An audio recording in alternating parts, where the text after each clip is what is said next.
Hey everyone, welcome to Online Help Guide. Today in this video, I'm gonna show you how to hide the message button on Facebook. So let's get started.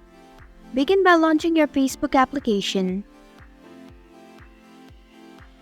Then tap on your profile icon at the top right corner of your screen. Scroll down and tap on Settings and Privacy. Select Settings option. Scroll down until you find Profile Information option. Select Profile Information option. As you can see, you can't find the Hide Message button. So in order to hide the message button, you need to set your age more than 13 and less than 18. To do that, you need to change your date of birth. Tap on Edit button, which is right beside Basic Info option.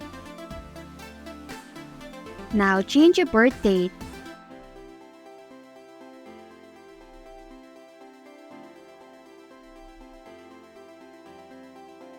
Once you are done, tap on the OK button.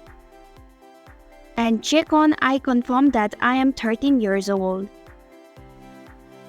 Once you have changed your birth date, tap on the Save button at the top right corner of your screen. And this is how you can hide the message button on Facebook. Thanks for watching Online Help Guide. If you like this video, hit the like button and drop a comment with any questions or feedback. If you are new, subscribe and click the bell icon to stay updated on the future videos.